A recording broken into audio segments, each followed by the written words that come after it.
Hey everybody, welcome to BagTalk, episode 12. I'm your host, Max Hunter, here with my good friend and co-host, James Albert.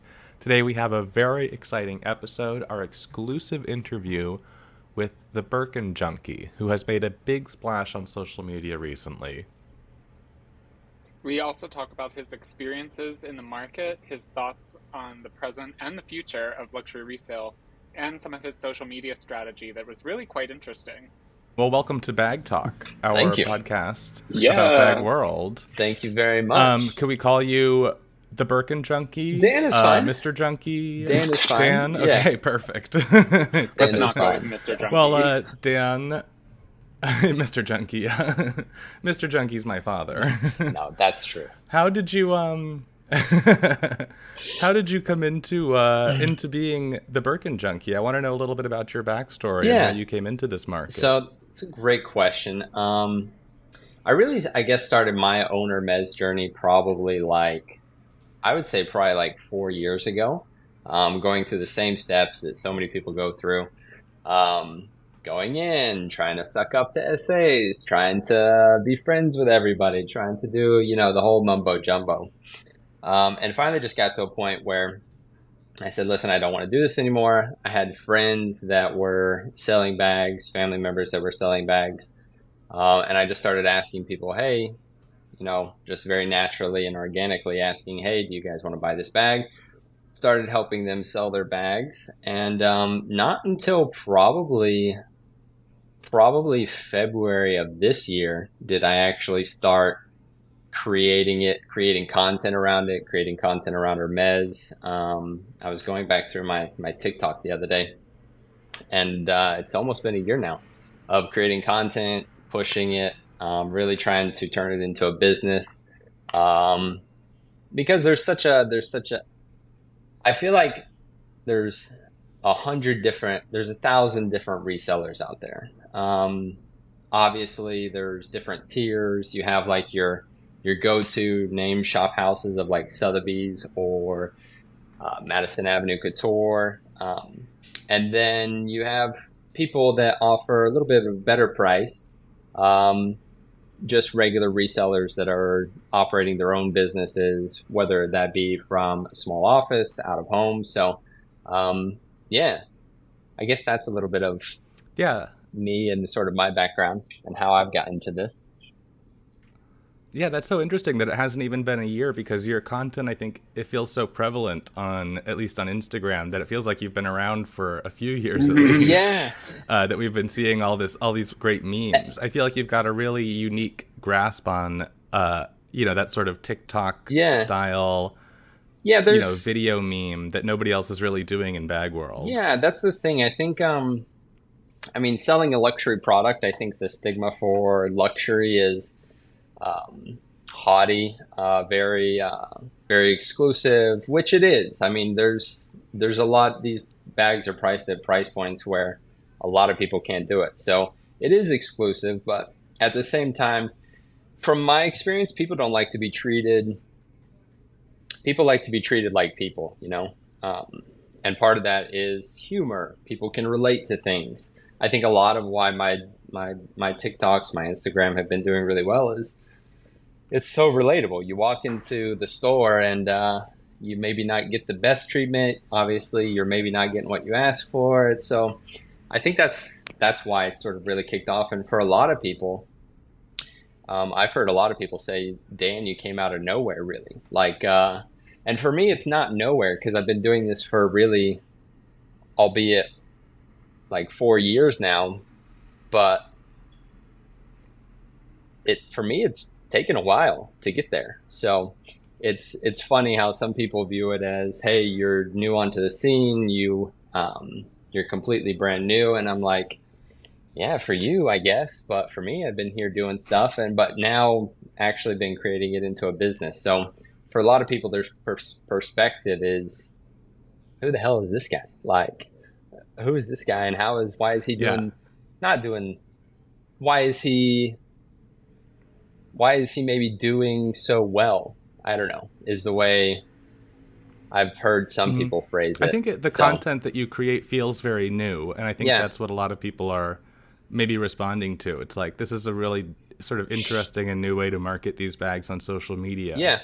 And Complete. and I wonder, like, because the sense of humor you have is great, and Thank you. I think that it's really honest. And I wonder if like, do some of your clients, do you ever get like a negative response to that, or do you really feel like all of the clients that you attract that way share your energy and your sense of humor? You have great questions, by the way. Thank you. I think that, listen, I think everybody, like I said, I think everybody relates to the humor. I haven't gotten that much bad feedback, honestly, from people on my social media, from buyers, from anybody. Because I think that, I don't know, I really haven't got much bad feedback, honestly. I mean, I'll get feedback like, that's good. why I feel like this somebody is such a spending fun this much market. bag? Like, if you're not having fun buying bags, Yeah. then Yeah, and it is. if you're not going to have fun with it, what's the point? Let me tell you, like going into Hermes and getting offered a bag in person is really something I would say special for a lot of people. I mean, it is very unique. I mean, it is like you're getting something that so many people can't get their hands on. So I'm not discounting like anything that Hermes is doing, but it's a totally different buying experience with me. Dan, who the fuck is Dan? Who the fuck is BirkinJunky?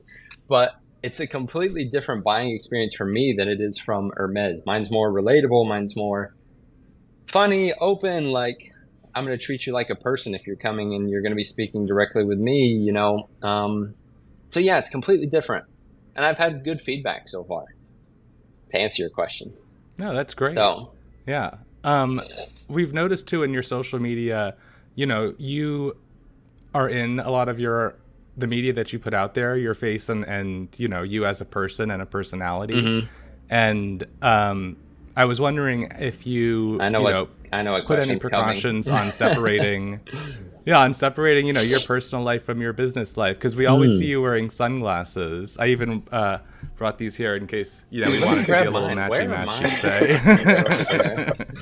I don't know if I've ever seen you without sunglasses, actually. I have a couple of videos. I think it's about an image that you portray. I think I just naturally, I started making content. A lot of it was wearing sunglasses. And so it's like Mr. Wonderful. He always has like a red Rolex on, or a red watch, or some red band. I was going to say, it's almost a character you've created.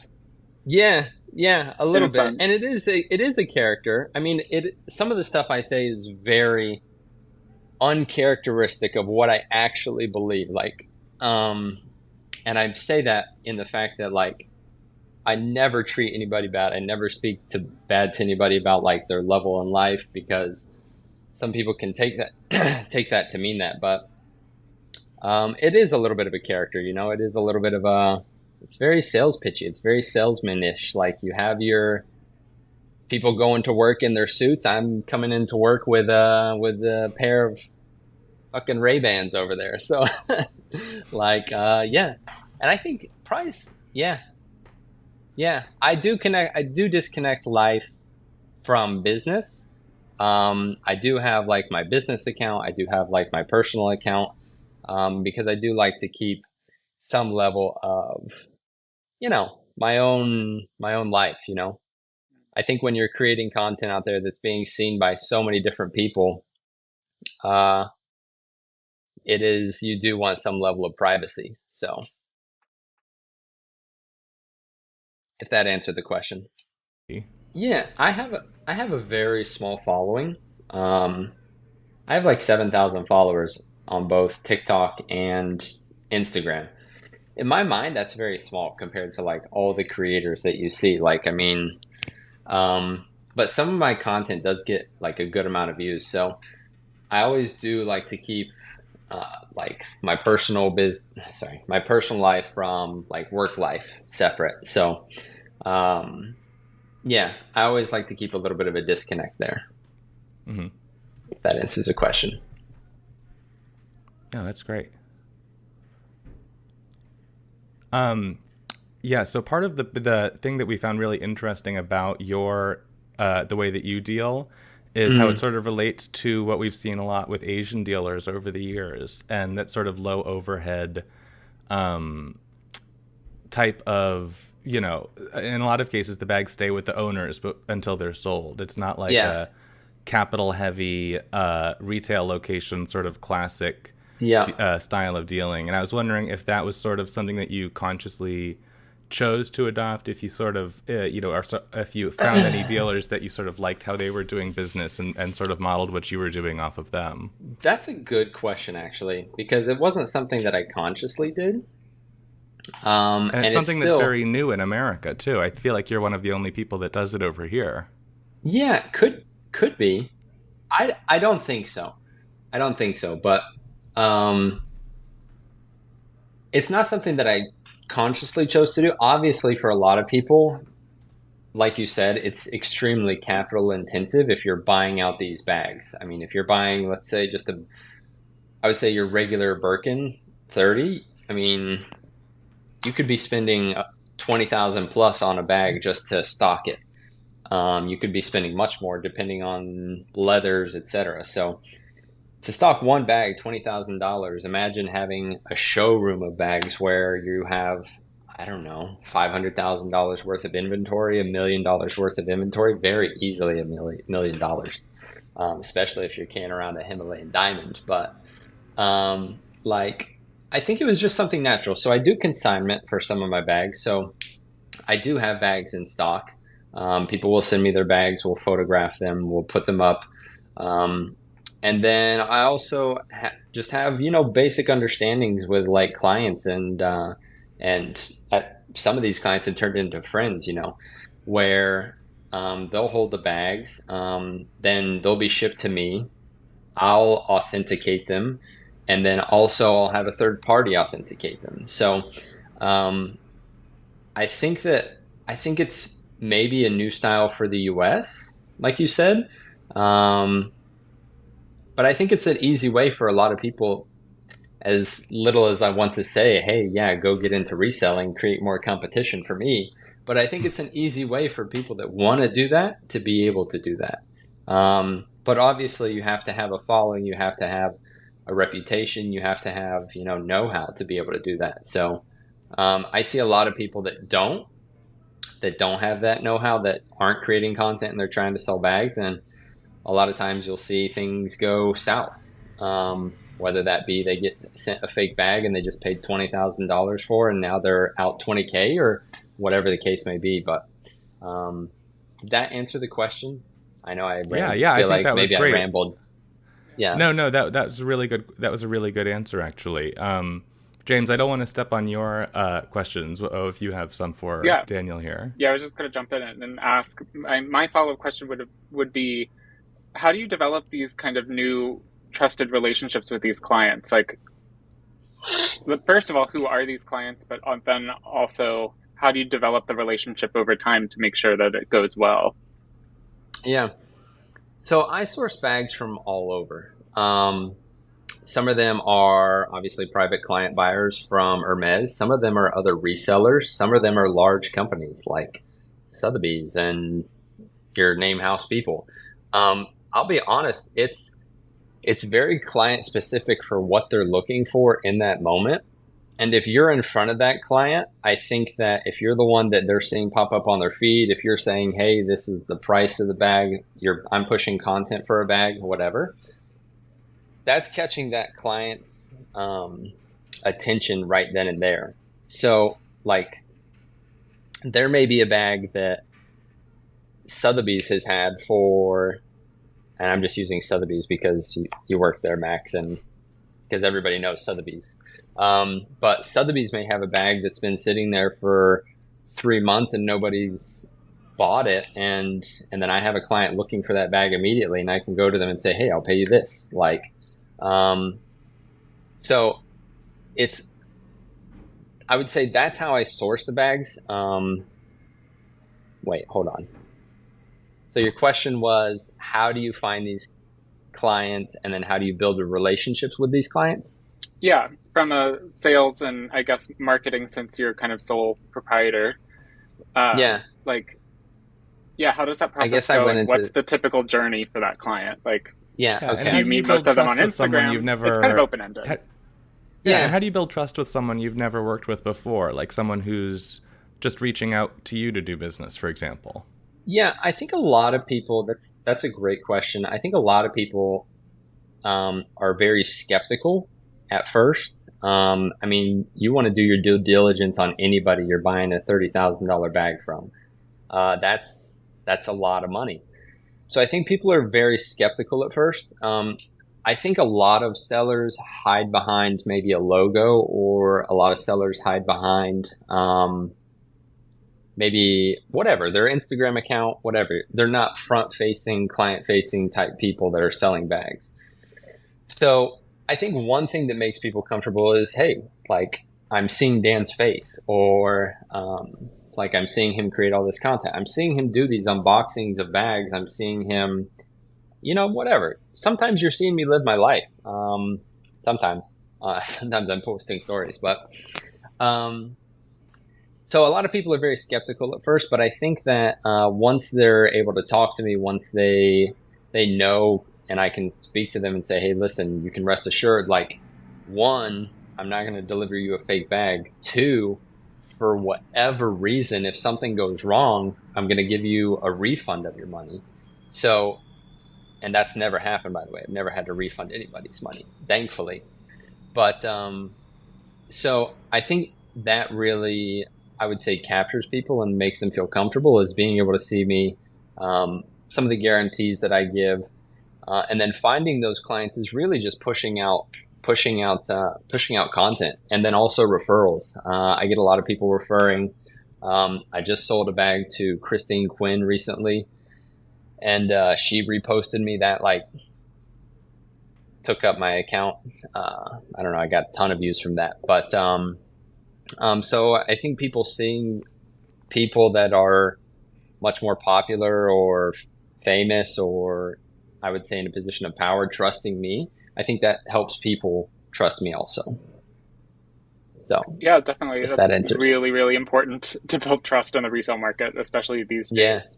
And it's the same with anything. I mean, like, look at the gray market in watches. Like, so many dealers. Like, Jesus Christ, you go to Diamond District in New York, and there's skyscrapers full of people selling watches. So I think that honestly, you just really got to do your due diligence on who the seller is, and make sure that you're comfortable with them, because at the end of the day, if something goes wrong, they're either going to protect you or they're going to say deuces and peace out. So yeah, I think people really like working with people that they know. I think that's still really important in this market, and people will continue to work with people they know. To add on to that, I mean, I think social media has really kicked off and changed everything since the pandemic. I mean, obviously social media was big before the pandemic, but like with TikTok sort of really taking main stage, and then Instagram shortly following after with like they're copying TikTok essentially. It's pushed out luxury into a space that a lot of people didn't really know before. So I think people didn't know about AP, people didn't know about Hermès, people didn't know about all these brands, and now they do. So I think social media and what I'm doing in TikTok and Instagram brings that a little bit more, makes it a little bit more accessible, and brings it to, I would say, the masses, which is also why you see these crazy price increases of everything over the last 3 years. That's really, I think that really drives too, like all of these new people that are coming into the market, the first thing that they're going to want is all pretty much the same thing, like a black Togo Birkin 25. And that's why those are going so high. And from there, their interests might get more interesting, but the prices of what they're interested in comes down. Unless, of course, they get interested in exotics. And then it's I think that's so interesting how, like, once you become a higher level collector, the prices of things actually comes down. The less known something is, not necessarily the more valuable it is. At least not in this market just yet. It's not like a one of a kind Rolex that's automatically going to be worth a lot because it's one of a kind. Yeah, and there's something called add-on-itis, and it's basically, I don't know if you've heard that phrase before. No, okay. So add-on-itis is basically, you got your first Birkin. Now, like, when's the next one coming? You're adding on to the collection. You're like, oh, now I need a mini Kelly. Now I need a Kelly 25. Now I need a Constance. Now I need, like, so it's like you just keep adding on to your stock, basically, essentially. So I like that term, add-on-itis. Add-on-itis. Yeah, speaking of add-ons, how do you see the market kind of changing in the near future, at least for dealers? And like, what are some of the emerging trends you're seeing, like kind of looking forward? I think the general consensus with resellers is that prices are going to keep coming down. That's my, the general consensus is that prices are coming down, I think. And I'm starting to lower my prices. I mean, you'll see me doing price drops on my bags, and I don't like to keep bags on my Instagram. There's no point in them just sitting there looking pretty. There may be one or two that are there for like decoration, but more likely than not, like, I'm trying to move these bags and I'm trying to sell them, and the clients are trying to sell them. So I think people's expectations need to move with the market. Obviously, totally different world from where we were, and you guys know this better than anybody. In like 2021, when bag prices were crazy, then they started to come down in 2022.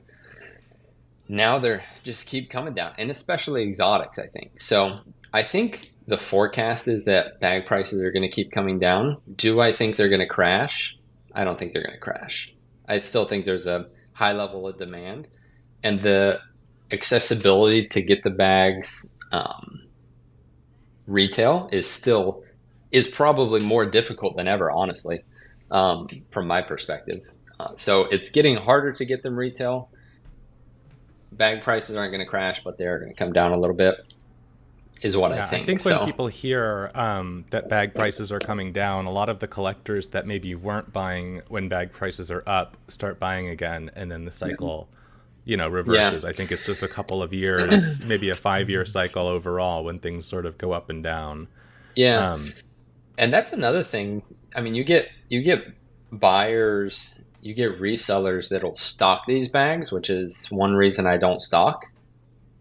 You get resellers that'll stock these bags, and something could happen in like a month or 2 months that makes the price drop by like 2, 3K, 4K, who knows, whatever. And there goes your profit, like that, whatever. Like, depending on what you bought it at. So, just to like add on, like, that's another reason I don't stock bags. But so I don't know if that answered anything. Yeah, no, that's a really good answer, especially like, in terms of the dealers that do stock bags. I think the ones that do it smartest mostly buy at auction and aren't sort of predetermined in what they're looking to stock. They're more predetermined in looking at what they can make money on. Yeah. I'll tell you, like, it blows my mind what some of these companies offer for buyouts on bags. It blows my mind. So I just recently so I'll do my due diligence also on a bag, on pricing. I'll reach out to a couple different companies sometimes, especially if it's a specific bag. I reached out to one company for a Birkin 35, nothing special. Togo leather, grease mire. I was going to price the bag at $18K. They offered $11K buyout for a brand new bag. And I'm like, that's like retail. That's like less than retail. That's less. Right. Who's accepting that? It's less than retail. Like, depending on where you're buying it from. But like, I'm like, shit, should I start doing buyouts for bags if like these big companies are offering these crazy buyouts? Because people got to be free taking piece them, of advice here is, make a buyout offer that's so low you wouldn't think they'd accept it, and if they do, then great, you just got a great price. I'm gonna start doing buyouts, because that's wild. Because the only reason they're doing it is because people are obviously accepting it. some people need money right away, and they'll accept the offer. And some people get gifted these bags, so they don't really care. They're like, hey, I'd rather have the cash if I can get the cash at the end of the day, easily. And right, if you're getting $11K for that bag and they're paying you out right away, that's not bad. That's better than any other bag still. Yeah, amazing. So buyouts that's are pretty on much the way. standard practice with larger companies at least. Yeah. Offer them nothing, see if they take it. Pray that they do. Yes. So what's like the favorite bag that you've sold so far? Like, what's the one that really stands out in your memory? Favorite bag that I've sold so far. I haven't sold it yet, but we're supposed to be making payment on it probably in 2 days. And it's probably one of the most gorgeous bags that I've seen, and in phenomenal condition. And it's a Birkin 35 matte alligator 5P. So palladium hardware, absolutely pristine condition. The bag is from like early 2000s, and you just can't find that bag. Like, you can find it, but you're not going to find it in that good a condition. There's none on the market. That color fades if you use it. You really have to have one that's been stored and like not touched. And you get sometimes you'll get color transfer. So this bag has like not been even looked at. It's been, I don't know what the person was thinking. They're just a collector. They don't care. That's honestly my favorite bag that I've, fingers crossed, selling in like 2 days. So that I've sold. I love that. I love that color. Yeah, that I've sold. That's a good question. That's a really good question. Maybe because of who you sold it to? Well, honestly, my biggest client so far has been Christine Quinn, and that bag was a Birkin 25 Chai, which is absolutely gorgeous. I think the process for that bag, and it's a beautiful bag, but I think just being able to work with Christine and being able to get that bag to her, I think that was probably one of the best experiences that I've had so far, and my favorite bag that I've sold so far. So, yeah. Okay. I would have to say those two. What's your personal collection look like, if you have one? I don't have a personal collection. My wife, we have a small personal collection. I actually, I had to get these out for you guys. Good background, yeah. Let's see here. This one we got in store. We got retail, and this one you probably know which one this is. Maybe you've seen it. I've posted it a couple times. You've definitely seen it, but this is a Birkin 30 Cassac. Oh, yes. We got this at Sevres. You always walk in, you're doing the couple of locations, you're doing the whole, route. You're going to hit one right after the other. We went to the flagship location and didn't get lucky there, but bought a couple of items, etc. And then walked into Sevres, and they were like, "What are you talking about? You can't get a Birkin. You're just walking in off the street." And we're like, "Please bless us." And so they went into the back and brought out this bad girl. So this is the Cassac that we have. She has a Picatinny gold with gold hardware. And that's it in personal collection. Just these two bags. It's not extensive. Yeah. So if you're gonna have one Birkin, that's a pretty good one to have. I love that color combo. Yeah, it's beautiful. It's like an actual sort of really rare limited edition. I love that choice. You don't see it, and some people are either like polarized by it. They're like, "That's the ugliest thing I've seen," or they absolutely love it. And it's funny because when they offered it to us, I was like, "You sure you don't have like a Birkin Noir with like gold hardware?" Mm-hmm. And the associate was like, "No." And I was like, I looked at my wife's name is Gabby. I said, Gabby, are you sure you want this? Like, we can try another day or something. And she's like, you fucking crazy? Like, what are you talking about? Shut up. And I was like, okay, sorry. But yeah, so we walked out with her, thankfully. I love that. Nice. What like if you're talking to somebody who's just starting their collection and they're thinking, should I go the Hermes route? Should I just go right ahead and work with a dealer? What sort of advice would you give to someone who's just starting out as a collector? Well, my first question would be, how much money do you have? Because very good question. Do you have the money to do the Hermes game and like maybe get the bag you want and maybe not? Like, does it matter to you? Because I don't know. A lot of people sometimes they get 1-to-1. Their spend quota is like 1-to-1.